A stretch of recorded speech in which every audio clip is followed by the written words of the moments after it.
My name is Christina, and I am an eating disorder advocate.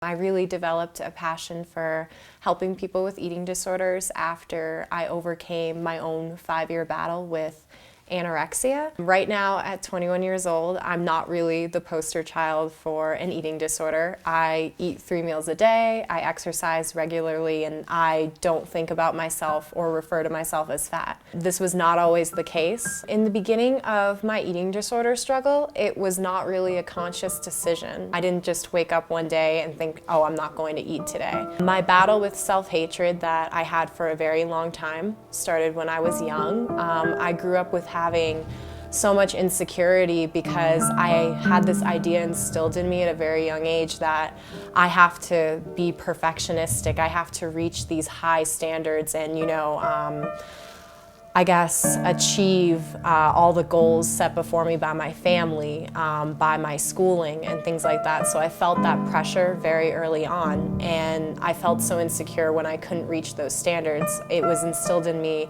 at a very young age. I would think to myself, what's wrong with me? Like, why am I not perfect? And my flaws really stood out for me. I was also made fun of a lot in school growing up, so insecurity was a burden that I carried with me. When I was in the 6th grade, there was a girl at the time who called me fat, and that is something that stuck with me for a very long time, and it sort of just brought all of these insecurities that I felt out into the open. I remember in one summer I committed to losing weight because I started to think, feel, and actually believe that I was fat. So the self-hatred that I had, I really took out on my body. Eventually it got to the point where I remember I woke up one morning and my parents had to literally pick me up out of bed because I couldn't stand, and they had to take me to the emergency room because I was 22 pounds underweight and still convinced that I was fat.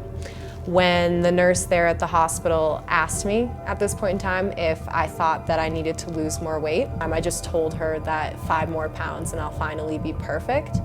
In that moment, I hadn't really even begun to understand or comprehend what was going to happen to me, but I really had let anorexia take over my life, and I had just sort of gone on autopilot, and it became very serious very quickly. At this point in life, I am 100% fully recovered. Anorexia is no longer a part of me or a part of who I am. I remember when I was sick that anorexia became such a part of my identity as a person that I wasn't really living and doing things that I wanted to do. It felt like a meaningless existence, but now I have so much more meaning to my life. I don't believe that if I still had an eating disorder that I would be able to travel and done the things that I've done. I wouldn't be this spontaneous, adventurous person.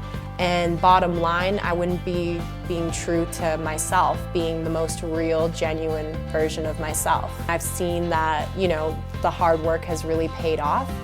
And I believe in myself so much more than I ever have. I mean, I never thought it was possible, but when I was 19 years old, I finally looked in a mirror, and for the first time in years, I thought and felt that I was beautiful.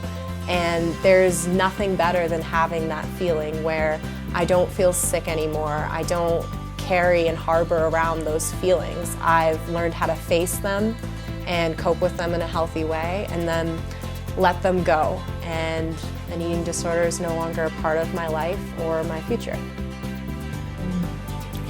My hope is that after watching this video, not only will you understand more about what my mission is, but also believe that recovery is possible for anyone.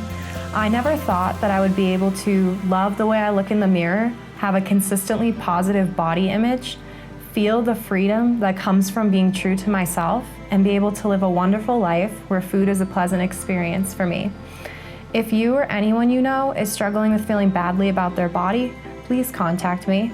I hope that by sharing my story with you, it will inspire you to believe for the very best things in life. You can fix the distorted relationship that you have with food and develop a wonderful relationship with yourself. Thank you very much for watching, and good luck on your journey.